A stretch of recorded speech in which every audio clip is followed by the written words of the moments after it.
So the first matchup would be the Vikings and the 49ers, which matchup wise, I think is probably the worst matchup for the Vikings because Yeah.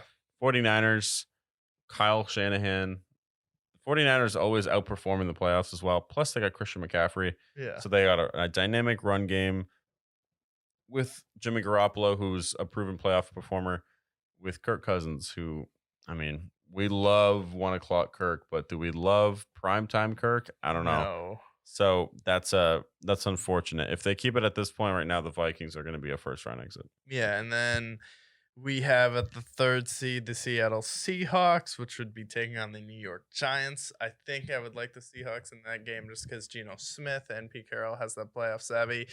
And if you're at home where the standings currently are in that Seattle stadium, it's rocking. The 12th man is a real thing, home field Mhm. advantage Yeah. for the Seahawks. So I like the Giants to lose that game and then the Seahawks to win.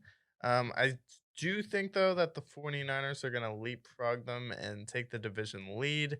So I do think the 49ers are going to be sitting there at that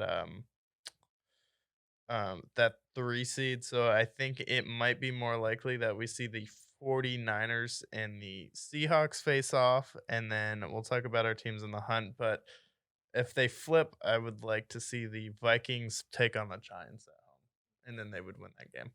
Yeah, absolutely. I like the Seahawks and Giants because like who would have guessed that these guys would have been in the playoffs if Yeah, we had told you if we had put this on our bingo cards in week 1 of the season? No way. No, I agree with you. I like the Seahawks there. Seahawks run game has been immaculate. Geno Smith super efficient. Defense has been great. The Giants, I like their story and they keep winning games, but I'm just not I still don't like fully believe that they're like a good team just because they don't have a lot of talent. There's only so far you can go with a coach before you just don't win games. I mean, prime example was last year's Patriots. I mean, you're going to make the playoffs, but when you make the playoffs, there are other good coaches that are going to be facing off against you, right. and they're going to know how to expose you.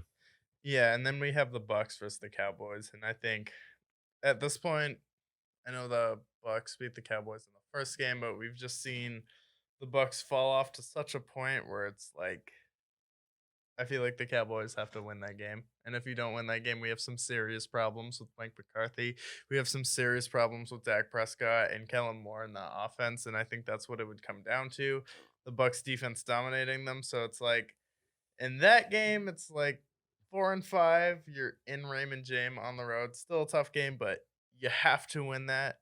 See, the problem with that is the Cowboys never win those games. No. They always choke it out. So in that game, I'm not picking the Bucks because of I'm picking the Bucks because of Tom Brady. I'm going to admit that a little bit. Yeah. But I'm also picking it because of the Cowboys. Because what have the Cowboys done the last 25 years? Fucking Choking the nothing. playoffs. They've done absolutely nothing. They've won 2 playoff games.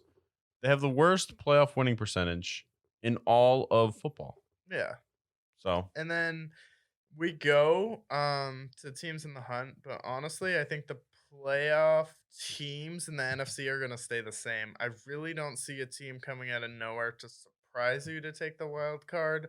I think that just with the coaching of Dayball and the Cowboys pedigree and the 49ers and how well they've played and the Seahawks how well they played, I think the only thing I see switching here is the Niners winning the NFC West and the Seahawks falling into the wild card, but overall, all the teams in the hunt, the next closest team's the Falcons, and then we have the Commanders.